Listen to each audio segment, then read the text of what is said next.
बिस्मिल्लाहिर्रहमानिर्रहीम। अस्सलाम वालेकुम जी। नाजिल कर अब ईसा को, अब भेज खुदाया मेहदी को। देख दज्जाल आज़ाद हुए और फूलों के क्या हाल हुए। मेरे अजीज हमवतनों, बाप की जुदाई का दर्द जिगर में समेटे एक दागे मफारकत दे गए अपने वालदैन को और हर उस पाकिस्तानी को जो अमार के गम में सोगवार है। वो बच्चा जिसके सामने उसके बाप को गिरफ्तार किया गया, वो बच्चा जिसके घर में 4 रेड्स हुए, पुलिस दंदनाते हुए आई, दरवाजों को तोड़ा और पुलिस की वाशगाफ मुगल्लजात और गालियों ने आवाज की दीवारों में सुराख कर दिए। पुलिस उसकी मां को गिरफ्तार करके ले गई, उसकी दादी को गिरफ्तार करके ले गई और पुलिस को किसी ने यह गलत इत्तला भी दी थी कि इबाद फारूक के छोटे भाई का नाम अमार फारूक है। इस गलत इत्तला की बुनियाद पे बदस्तूर जो कि पुलिस का काम है, उस पुलिस ने वाशगाफ नारे लगाए, अमार पेश करो के। वो बच्चा जब ये नारे सुनता था, उस बच्चे के सामने जब उसके घर की चादर और 4 दीवारी के तकद्दुस को पामाल किया जाता था, उस बच्चे के सामने जब उसकी मां को और उसकी दादी को घसीट के लेके जाया जाता था, तो उस बच्चे की जो कुव्वत मदाफियत थी वो कमजोर हो गई। उस बच्चे की जो इम्यून सिस्टम था, इम्यून पावर थी, वो खत्म होकर रह गई। वो बच्चा डिप्रेशन में चला गया और एक ऐसी बीमारी जो कि उसको 2 साल की उम्र में हुई थी, लेकिन अब वो तंदुरुस्त व तवाना था। खसरा एक माइनर बीमारी थी जिसके सेल्स ने इतना डिप्रेशन, इतना कर्ब और इतने संगीन हालात को नन्ही सी उम्र में देखने के बाद दोबारा सर उठाया और बाप की जुदाई, मां की और दादी के साथ हुआ जुल्म सितम वो बर्दाश्त ना कर सका। वो बाबा बाबा कहते हुए इस जहानी फानी से कूच कर गया और मनो मिट्टी तले जा दबा। मैं कभी कभी सोचता हूं कि एक अमार हमें छोड़ के चला गया। आप इस जैसे कई उन अमारों को और उन बच्चों को नहीं जानते या उनकी कहानियां आप तक नहीं पहुंची, जिनकी जो माएँ हैं, जिनके बाप हैं, वो बेगुनाह बेजुर्म खता पाबंद सलासल हैं 9 मई के फॉल्स फ्लैग ऑपरेशन की आड़ में।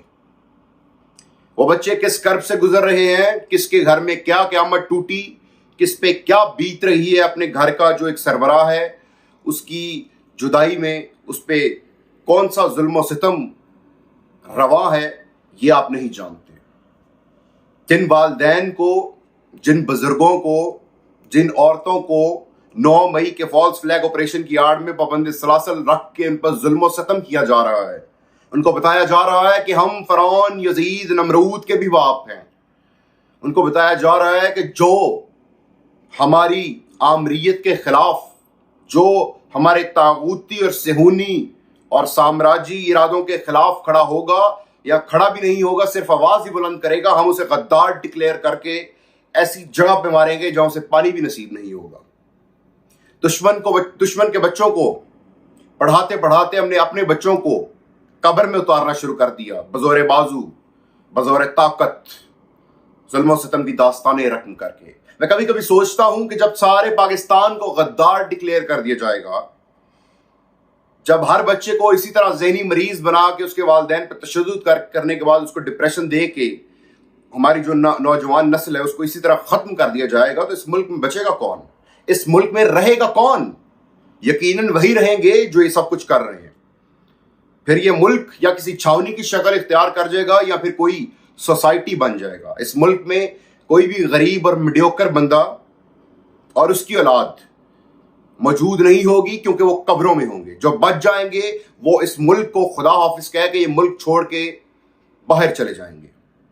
और जब से ये इंपोर्टेड हुकूमत बरसर इक़्तिदार आई है, पाकिस्तान छोड़ने वालों का जो तादाद है, छोड़ने वालों की, वो इतनी तेजी से बढ़ी है कि 1947 से लेकर आज तक इतनी तेजी से ये तादाद कभी इस तेजी से नहीं बढ़ी थी और इस तादाद का इस हद तक, इस परसेंटेज हद तक इजाफा नहीं हुआ था।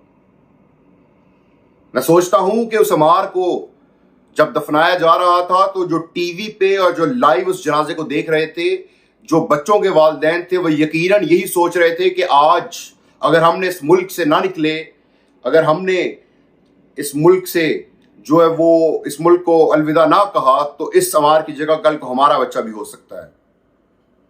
आप क्या मैसेज दे रहे हैं? आप कितने मोहब्बतों के पैगाम बांट रहे हैं? आपने इस अवाम को किस जुल्म बर्बरियत की चक्की में पीस दिया है, आपको इसका भरपूर अंदाजा होगा।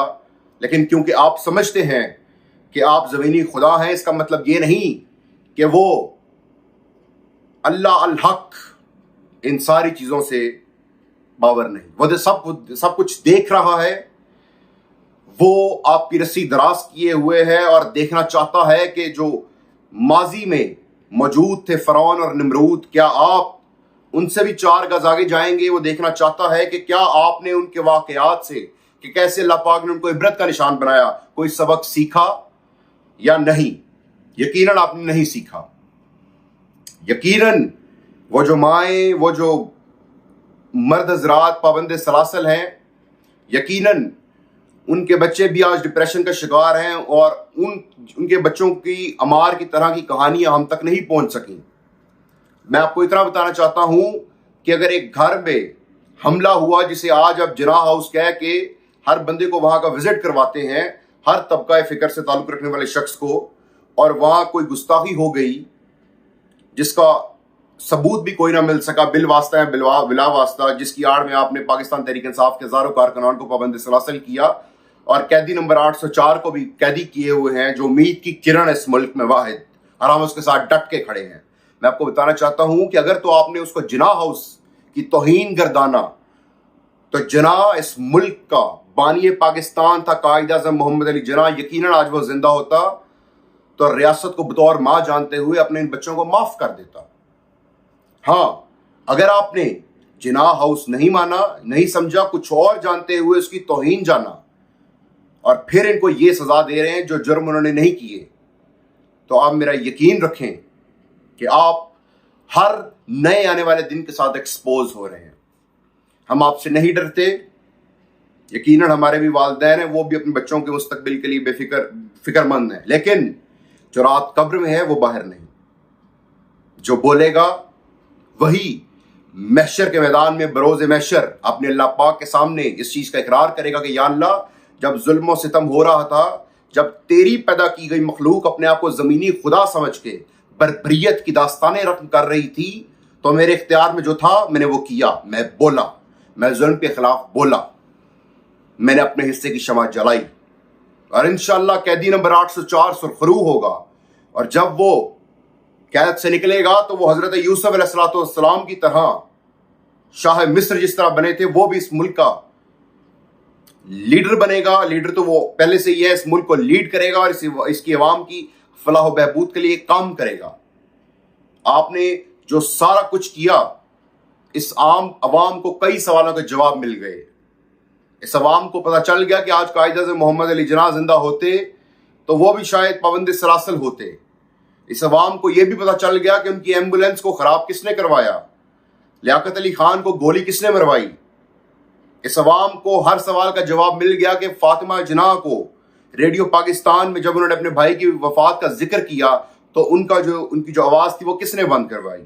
इस अवाम को जो अवाम अंधी हुई थी, जिसकी आंखों में पर्दा चढ़ा हुआ था मुहब्बुल वतनी का, वो अवाम जाग चुकी है। उसको पता चल चुका है कि जुल्म का मौसम कब बदलेगा, हम बदलेंगे तब बदलेगा, और हम बदल चुके हैं। हमें पहचान हो चुकी है कि आपने जो गज़वा हिंद का एक जिक्र किया था, लॉलीपॉप अवाम के मुंह में दिया हुआ था, आपने गज़वा हिंद अपने ही बंदों के खिलाफ लड़नी शुरू कर दी है। आपने अपने ही लोगों को मारना शुरू कर दिया है। आप किस एजेंडे पे कारबंद हैं वो सारे जानते हैं, लेकिन शहर का सूरज निकलेगा और अल्लाह पाक इस मुल्क में अदल कायम करेगा। उम्मीदें बहम रखिए, पैवस्ता रहे शजर से उम्मीदें बाहर रख। अल्लाह अल हक है और हमारी फतह बहुत करीब है। बहुत शुक्रिया।